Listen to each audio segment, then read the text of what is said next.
В Госдуму внесен проект федерального бюджета на 2026 и плановый период 27-28 годов.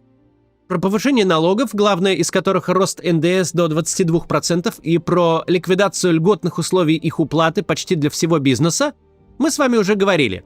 Сегодня поговорим об основных бюджетных параметрах. Только перед тем, как начнем.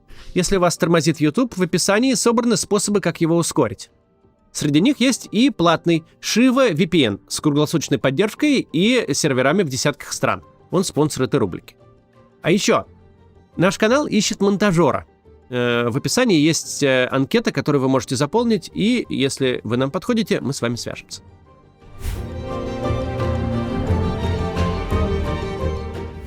Доходы в 2026 году планируются на уровне 40,3 триллионов рублей, а расходы – 44,1 триллиона. Таким образом, дефицит бюджета планируется в 3,8 триллиона рублей, причем дефицит запланирован на 3 года вперед, и в 2027 и в 2028 он выйдет за 3 триллиона.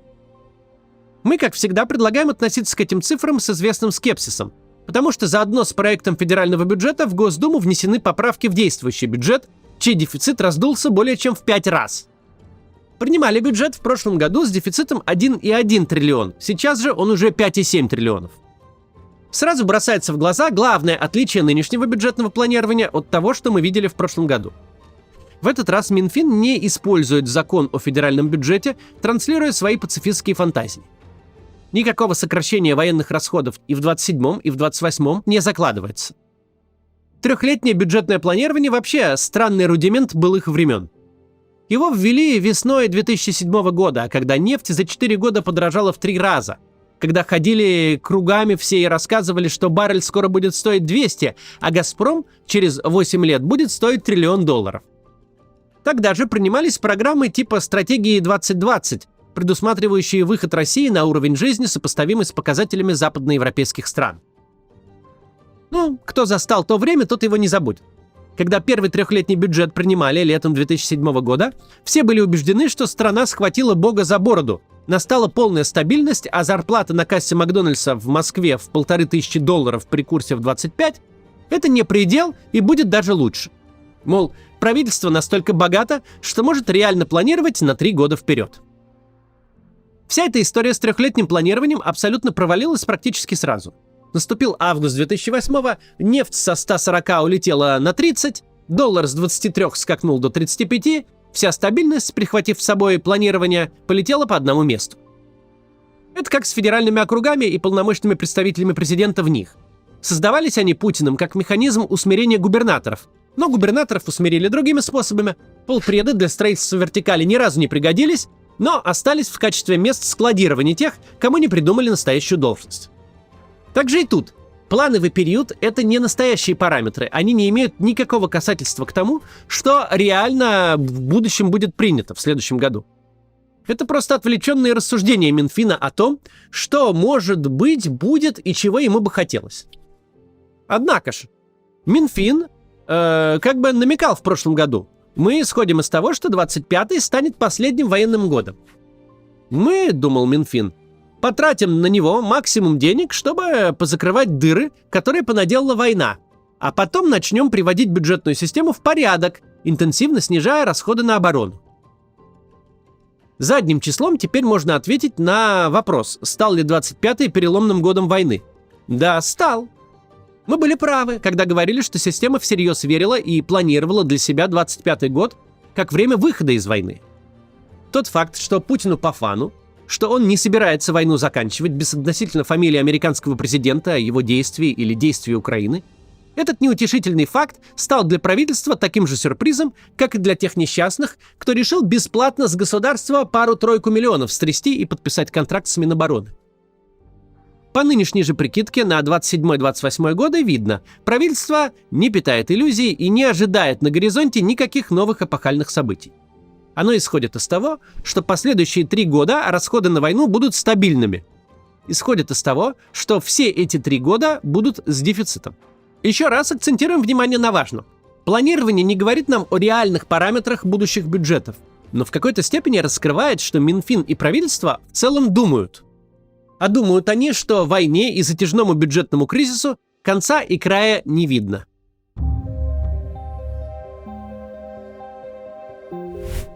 На этом месте возникает важный вопрос. А кризис ли перед нами? В проекте бюджета на 2026 год дефицит бюджета составляет 3,8 триллионов рублей, что в 3 с лишним раза больше, чем было заложено в проекте бюджета 2025 года, но меньше обновленного дефицита по состоянию на конец сентября в 5,7 триллионов. Из этих значений становится понятно, почему мы не можем ориентироваться на абсолютные цифры дефицита. По принятому бюджету дефицит на весь 2025 год должен был составить чуть более триллиона рублей. По ходу исполнения его исправляют уже в 4-й раз, и за 9 месяцев он вырос в 5-раз. У нас есть все основания полагать, что 3,8 триллиона, заложенные на будущий год, тоже окажутся чрезмерно оптимистичным прогнозом, и правительству понадобится больше денег. Но что 5,7 триллионов обновленного дефицита за 9 месяцев этого года, что 3,8 запланированные на 26-й, это меньше 3,2% ВВП соответственно. По мировым стандартам это вообще ни о чем. Есть очень успешные и развитые страны, счастливо живущие с в разы большим бюджетным дефицитом относительно ВВП. И никто это бюджетным кризисом не называет. Почему же тогда называют у нас? Об этом мы скажем после некоммерческого объявления от Эхо. Посмотрите, пожалуйста. Скоро Эхо исполнится 3 года. Все это время Эхо работает вопреки цензуре и давлению, чтобы россияне могли иметь доступ к независимой информации, где бы они ни находились. У Эхо есть специальное приложение, в котором вы можете послушать эфир с программами и выпусками новостей. Вы также можете читать на сайте расследования, мнения и расшифровки программ, в том числе моих видео. Эхо выпускает подкасты, проводит встречи по всему миру и даже книги издает. И сегодня редакции Эхо нужна ваша помощь. Помочь могут только те, кто живет за границей. Для всех остальных финансовая поддержка – это потенциальный риск, потому что Эхо признана нежелательной организацией. Поэтому если вы за рубежом и, может быть, не ездите в Россию, можете и хотите помочь, подпишитесь на регулярные пожертвования по ссылке в описании или по этому QR-коду. Эхо сейчас требуется 2000 регулярных доноров. Каждое такое пожертвование поддержит не только Эхо, но и людей в России, которым важно продолжать получать независимую информацию от медиа, которому они доверяют. Спасибо, что смотрите некоммерческие объявления. Мы стараемся помогать важным, на наш взгляд, проектам существовать и развиваться. Продолжим. Есть очень успешные и развитые страны, счастливо живущие с в разы большим бюджетным дефицитом относительно ВВП, чем у нас сейчас или чем запланирован. И никто же не говорит, что у них бюджетный кризис. Принятое у нас поклонение сбалансированному бюджету – это скорее непроработанная травма 98 года. Явление скорее из области психологии, чем экономики. Можно десятилетиями жить с бюджетным дефицитом и в ус не дуть. Это правда. Но правда только при 2 условиях. Во-первых, у вас должна расти экономика. Причем расти должна быстрее, чем обязательства по обслуживанию долга. Во-вторых, вы должны иметь возможность дешево и разнообразно занимать деньги. Банкам, домохозяйствам, предприятиям, иностранным инвесторам, государствам. Всем должны нравиться ваши долговые расписки. Все должны хотеть покупать ваши долги под смехотворные пару процентов годовых. Вот тогда вы можете жить с дефицитом, и намного большим, чем 2 или 3%. Но оба обстоятельства, как можно интуитивно догадаться, к России по состоянию на 2025 год не имеют никакого отношения. Российская экономика или стоит на месте, или падает, то есть находится между стагнацией и рецессией, тут смотря как считать. А также российская экономика отрезана от мировых рынков капитала.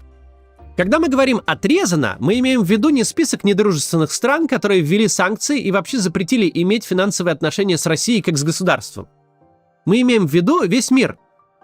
Долги российского правительства никому не нужны. В первую очередь потому, что это неликвидный инструмент. Да, их легко купить, но продать нельзя.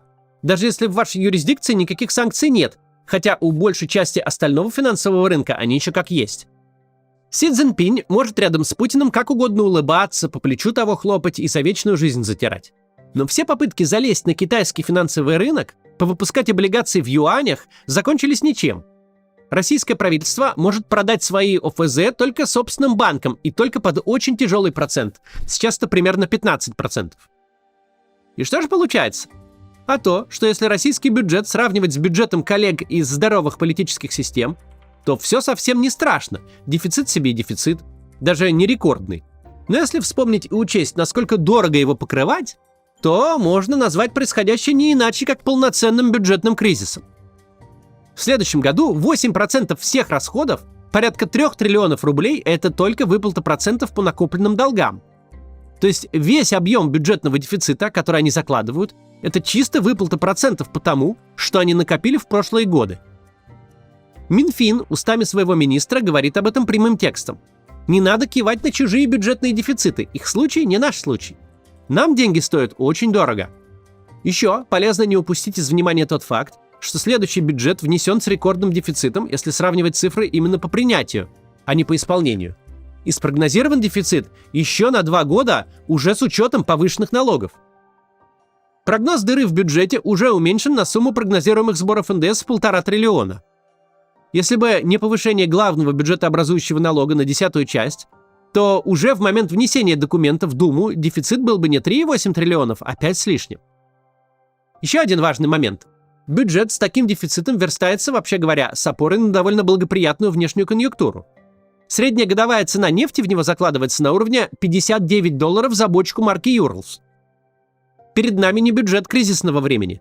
Перед нами бюджет, который предполагается исполнять при очень хорошей цене на нефть. Да, не 100 с лишним, но это очень хорошая цена, которая обеспечивает искомую сверхприбыль, в том числе и для бюджета. Российское правительство явно не готово ни к каким внешним шокам.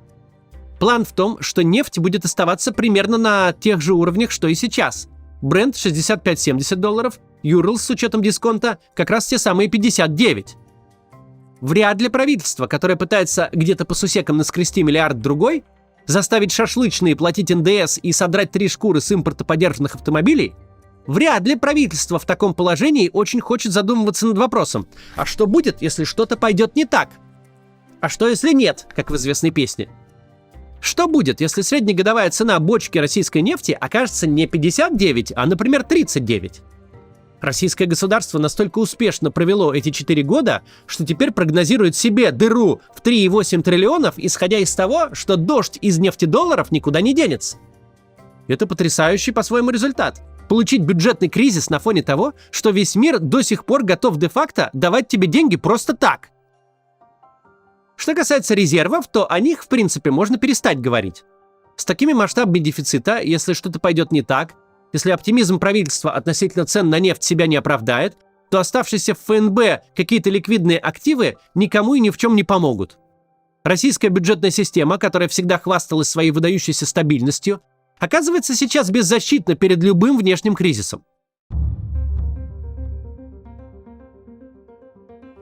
В целом, вот что интересно. Первые 3 года войны все усилия пропаганды были направлены на то, чтобы рассказать невероятную историю, с которой, тем не менее, тяжело было спорить, основываясь на статистике и эмпирических наблюдениях в окно. Пропаганда рассказывала, что построенная Владимиром Путиным система во время войны и санкций не просто выстояла, но, вопреки всему, посрамив всех врагов и экспертов, растет, богатеет, развивается и процветает. Что все, кто говорил, будто война и изоляция – это путь к разорению, должны сдать свои экспертные звания и забиться под корягу, чтобы не позориться. Ведь картина объективно благостная. Денег больше, чем когда-либо, пришли они туда, где их никогда не было. Все, как ужаленные, покупают себе квартиры и автомобили, сметают санкционную электронику с полок магазинов, все рестораны забиты, а апероль льется рекой. Это был очень важный нарратив, призванный хоть как-то увести разговор в сторону от того очевидного факта, что Киев не случился ни за 3 дня, ни за 3 месяца, ни за 3 года. А какая, мол, разница? Ведь Россия в этой войне, освободившись от всех международных условностей и обязательств, обрела новое экономическое качество, буквально приобрела для себя суверенную экономику, перестала слушать западных умников, все сделала по-своему и преуспела. Война, получается, полезна сама по себе, безо всяких достижений ее целей. Просто из-за войны вдруг все вверх пошло. И многие ведь в это поверили. Теперь же мы начинаем видеть. Даже если отвлечься от обстоятельств, от всего, что мы знаем о происходящем, подобные заявления выглядят совершенно безумно. Крупнейший в мире экспортер сверхприбыльных энергоресурсов вынужден повышать налоги, жить с дырой в бюджете, которую он даже не в состоянии прогнозировать, которая растет в разы в течение года.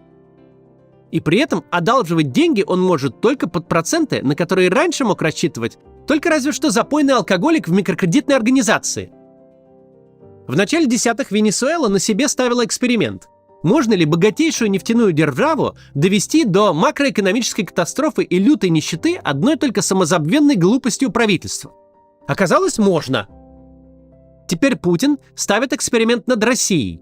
Может ли правительство, на которое сыпятся бесплатные деньги, дожить до того, что перестанет сводить концы с концами и не сможет даже привлекать деньги на нормальных условиях?